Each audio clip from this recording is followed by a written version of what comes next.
There are 81 days now until the transition period comes to an end. And after all of the turmoil of the last few years, some new research has been carried out by YouGov on our behalf to find out how people generally are feeling about the idea of leaving the EU and what they think is going to happen afterwards. Sky's deputy political editor Sam Coates has been looking through the figures.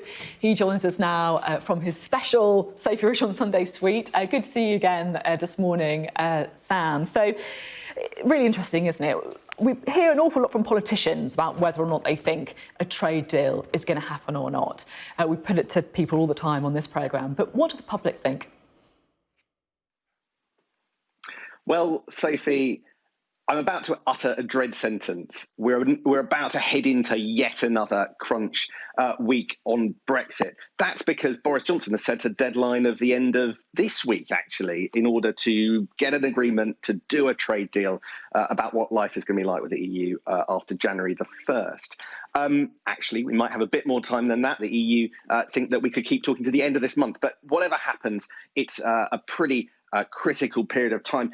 We saw some progress in the trade talks last night, but where is the public's head on the matter of Brexit? And here it is, pretty pessimistic. Let's look at the first slide. We got YouGov to ask, are the UK and the EU likely to reach a trade deal? Will Boris Johnson do it? Yes, 28%. No, 53%. So a clear majority of the public telling YouGov for Sky News that they don't think that there's going to be a trade deal. If you look down into the data, it seems that Brexiteers are a little bit more optimistic than Remainers, people who voted each way in the 2016 referendum. But really, people aren't optimistic that we're going to tie up a deal in the timeframe that either the UK or the EU set. And that's led them to another interesting conclusion here about what's going to happen when it comes to the start of next year and whether or not there's going to be disruption. We got YouGov to ask, are you expecting disruption?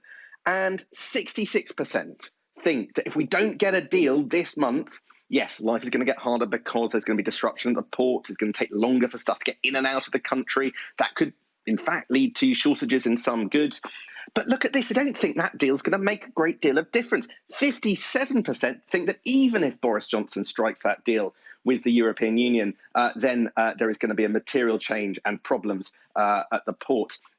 Actually, it shows that the public have been listening quite carefully to the messages from Boris Johnson, Michael Gove through this year, who have made absolutely crystal clear that there will be disruption from the kind of deal that they're seeking. But that's much more priced in, I think, than many people expect. Yeah, it does feel a bit pessimistic, though, doesn't it? That people aren't expecting a deal, and even if there is one, they think there's going to be disruption anyway. It feels as if that referendum was an awful long time ago. So much has happened since then, not least, of course, with the pandemic. So how are they feeling when they look back at that referendum?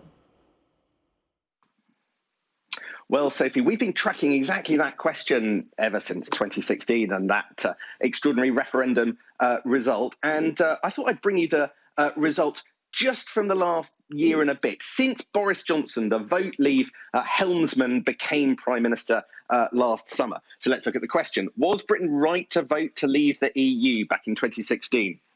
Now, the blue line, the bottom one here, is people who think that it was right. In other words, they support Brexit. The green is people who think it's wrong. And through the course of the last year, you can see that, broadly speaking, all the way along, there are more people who think that that decision in 2016 was the wrong one than think that it was the right one, except here. Now, this is interesting. In March and April of this year, actually, there suddenly, for the first time, was a majority, clear majority, thinking that it was the right decision. Now, what was going on there? Well, you'll remember, actually, that was the coronavirus first spike. Government popularity went through the roof and Boris Johnson was riding high. And with that was people's expectations of Brexit, which is curious, but it suggests that there is a link in people's minds between how well Boris Johnson's doing and how well Brexit is going to do. But unfortunately, government approval ratings declined. And now, if you look at the latest results, 49% think we were wrong to vote for Brexit, and 39% think we were wrong, with about 12% saying that they're not sure. But remember this, because we're going to come back to this in just a moment. Fascinating, actually, to see how inextricably linked Boris Johnson's popularity is, the government's approval is, with Brexit, you can see why they are so keen to, try and make sure that things go as well as possible with Brexit if they are so linked in that way. Crucially, I guess, after the end of the year, things are going to change. What do people feel is going to happen? So the numbers I'm about to show you on the last two slides, Sophie, actually provide a political opportunity for Boris Johnson, even though on superficial reading, they look quite bad. Right, look at the first one. What will Brexit be like in the short term? 31% think it will be good, 44% think it will be bad. Now, that is, of course, on one level troubling because people are expecting, even though we're going into the coronavirus second spike, now who knows how that will play out, that Brexit itself will have a material impact on what happens next. But it should be said that that also means that public expectations are on the floor. They're expecting bad things to happen. So just if Michael Gove's work to try and minimise disruption at the border, a deal makes the situation a little bit better than we're expecting, then actually the hurdle that Boris Johnson needs to clear in order to fly over what the public are expecting is quite low. He needs to clear a low bar in order to be impressive.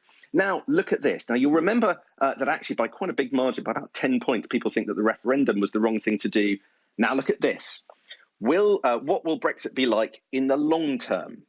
38% say it will be good, which is more than the proportion who think it will be bad. In other words, even though they thought what happened in 2016 might not have been the right decision, now, once you've got over that hump of disruption, actually more people, a plurality of the public, are telling YouGov, the pollster, that life might be better outside the European Union, allowing Boris Johnson a path to try and present a vision and a reality of a better future after January 2021. Absolutely fascinating. You do feel like that last slide is what they're going to be clinging to in number 10, because with COVID-19 and some of the earlier slides, they certainly haven't got too much to be cheerful about. Sam, thank you very much for talking us through those Brexit slides.